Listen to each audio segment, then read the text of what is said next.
Logikanya, Pangeran Diponegoro berperang, Belanda bangkrut. Karena Belanda bangkrut, maka Belanda mengirimkan seorang gubernur jenderal yang jenius, namanya Johannes van den Bosch, yang kemudian akan merumuskan sistem penjajahan baru di Nusantara yang akan jadi dosa jariahnya, karena nanti akan diterapkan semua negara penjajah Eropa di berbagai wilayah. Sebelum era van den Bosch, penjajahan itu penjajahan klasik. Penjajahan klasik itu apa yang bisa dirampas, dirampas. Kalau ada emas perak bisa dirampas, dirampas. Pelabuhan bisa dirampas, dirampas. Hak monopoli bisa dirampas, dirampas, gitu ya. Kemudian tenaga kerja rodi bisa dikerahkan, dikerahkan. Itu penjajahan Van den Bosch. Nah, oleh Van den Bosch, penjajahan diubah menjadi sistem rintisan sistem penjajahan modern. Apa yang dilakukan?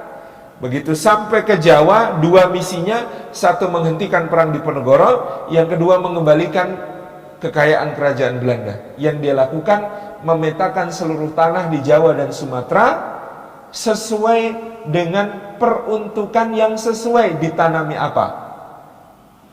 Seluruh Jawa dan Sumatera ketika itu dia petakan, maka tanah yang cocok untuk menanam teh hanya boleh menanam teh. Seluruh penduduknya dipaksa menanam teh. Yang cocok untuk kopi, hanya kopi. Yang cocok untuk tebu, hanya tebu. Yang cocok untuk nila, hanya nila. Yang cocok untuk kapas, hanya kapas. Yang cocok untuk vanili, hanya vanili. Yang cocok untuk kina, hanya kina. Semuanya disesuaikan dengan tanahnya. Kebijakan Van den Bosch, tanam paksa, berlangsung selama beberapa dekade untuk dicatat supaya kita tahu gambarannya seperti apa kekayaan Belanda dari tanam paksa. Di tahun 1870 dihitung bahwa 40 per tahun pertama tanam paksa menghasilkan pendapatan untuk kerajaan Belanda itu 850 juta gulden. 850 juta gulden, sehingga di tahun 1870 Belanda adalah negara kecil di Eropa dengan cadangan devisa terbesar, mengalahkan Inggris, mengalahkan Prancis, mengalahkan Spanyol, mengalahkan Denmark, dan mengalahkan semua negara kaya lain di Eropa. Ini yang dinikmati Belanda selama 40 tahun pertama tanam paksa, 850 juta gulden. Kekayaan ini menimbulkan tanda tanya, seperti apa keadaan masyarakat di wilayah jajahan. Maka muncul kalangan oposisi mengkritisi kebijakan tanam paksa. Pemerintah selalu menutupi dengan mengatakan, lah kita sebagai distributor saja sekaya ini, produsennya tentu lebih kaya. Maksudnya produsennya para petani di Nusantara. Tetapi begitu diadakan penyelidikan, ternyata terungkap bahwa petani di Nusantara sangat merana dan menderita akibat tanam paksa. Di antara buah tulisan yang lahir pada masa itu misalnya Max Havelaar, karya Multatuli, Edward Louis Dekker yang kemudian menjadi seorang wartawan dan meneliti penderitaan petani di Lebak, di Banten akibat tanam paksa. Jadi ini yang terjadi.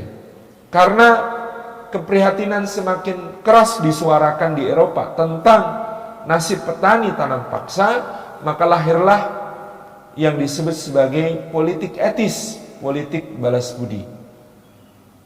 Politik etis, politik balas budi ini yang kemudian menjadikan Belanda harus membangun sekolah-sekolah, rumah sakit, tempat pendidikan di Nusantara, fasilitas-fasilitas umum.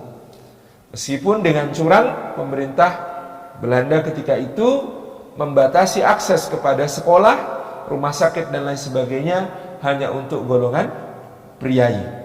Tetapi ternyata itu sudah cukup untuk membangun suatu kesadaran nasional dari generasi yang lahir menjadi generasi kebangkitan nasional. Dari kebangkitan nasional lahirlah pergerakan kemerdekaan, lalu berpuncak pada proklamasi.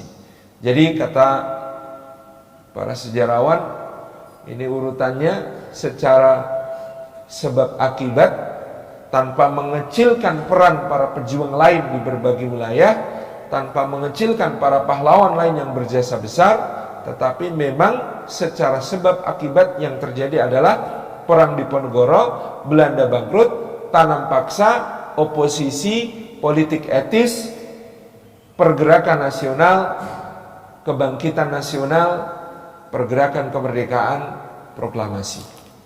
Ini nilai penting ketika saya ditanya kenapa yang ditulis sebagai pahlawan Mas Salim milih untuk yang pertama diangkat ini Diponegoro. Karena Diponegoro signifikan. Yang kedua, karena Diponegoro ini milik seluruh Nusantara, bukan cuma milik orang Jawa apalagi orang Yogyakarta.